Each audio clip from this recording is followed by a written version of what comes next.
there's a publication ban on what happened inside the courtroom in terms of the details of the charges, but what I can say as strongly as I can say is that we're very upset with the circumstances that led to her detention over Christmas for 5 days. She was detained at Crown request for further investigation. There's a new charge that is as minor as a charge could be, and so she was, not only did she see her husband killed in front of her eyes, in front of her kids, she was stripped from her baby for 5 days while breastfeeding in order just to be released on consent this morning. So it certainly added to her trauma, and we're definitely looking into the circumstances of the death of her husband. And I think if there are journalists around who are interested, somebody may want to ask the question as to why a pre-dawn forced entry was necessary in this case. And certainly I think we need to get the details in terms of the background on this case accurate, so that the public actually gets, I think, a fair account of what's going on with this person. Melissa, how are you feeling? No comment. She needs to go see her baby right. Well, Melissa was arrested right after the death. She was killed by London police. Her husband was killed by London police on Friday. She was arrested for possession of a crossbow. We tried to secure her release because she had a 6-month-old that she was breastfeeding and a 2-year-old. We were unable to get her released because the Crown and police decided they need to detain her for 3 days. Investigated detention, which turned out to be 5 days, so they could do further investigation. We showed up this morning to the revelation that she was charged with one other minor count, and we were able to get her release on consent of the Crown. And now my client is just eager to see her baby, which she hasn't been able to breastfeed for 5 days. Tremendous stress for her to witness what happened, to then be detained. We're thankful that she's released. We will be looking into the conditions of the shooting of her husband, and specifically want to know why a pre-dawn forced entry raid was required in a house that had 2 young children. That resulted in what we believe was an avoidable death. Probably a wrinkle to the case as well is that her husband, when he was shot, was on the phone with a lawyer from our office, Nick Cake. So right now we just need to get her back with her daughter. What was he on the phone about? You can ask Nick Cake was there, but okay. He was... Sorry, Nick, do you want to talk about it? At this point in time, what I can say is that at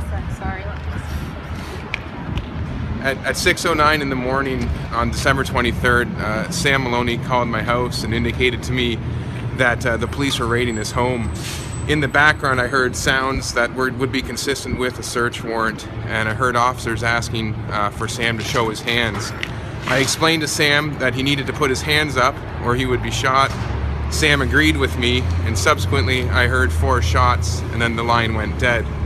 In the background, I heard officers yelling and Melissa screaming. At that point in time, after that phone call, I actually got in my car and drove from my residence to Melissa and Sam's house, arriving there as more police units were arriving, interacted with some of the officers on scene, but was unable to gather any further information. The next time I was able to speak with anyone was Melissa when she called from the cell block later that morning. So did you have any conversation with Sam at all before? I did. And what did he say? At this point in time, I'd like to keep that between Sam and I. There is still a lawyer-client privilege that extends. At this point in time, I'm not able to comment on exactly what was said. I can say this, that I was telling Sam to put his hands up, and the words that Sam was speaking led me to believe that he was agreeing with me and doing what he was instructed to do. Now, did he call you or did you call him? He called me. What time did you say he called you? 6:09. And can you just go quickly over that again for me? So he called you, was it a panic mode? Nope. Sam was speaking. I've known Sam for some time. He was speaking as Sam would normally speak, very calm, very cool, very collected. Explained to me that the police were raiding his house, and then a subsequent conversation followed, and it ended with me hearing the 4 shots and the phone line not going dead in the sense that it hung up, but there was no more Sam. You could hear screaming, you said? Yes, I could hear Melissa screaming. Yes. No, Melissa, you're not speaking today. Has she had any contact with her children over the last couple of days? No. Is She was gonna placed in solitary. She's been in a cell by herself without counseling for 6 days. And who's taking care of the children? Family have been taking care of the children. We're going there right now for her to be reunited. Thankfully, and I will say, Melissa did comment that the guards in the jail were nice to her. They did get her a breast pump that relieved the pressure and the suffering that she was going through. So, you know, for that, we'd like to thank the guards who helped her in that regard. Okay. Thank you so much. I'm just gonna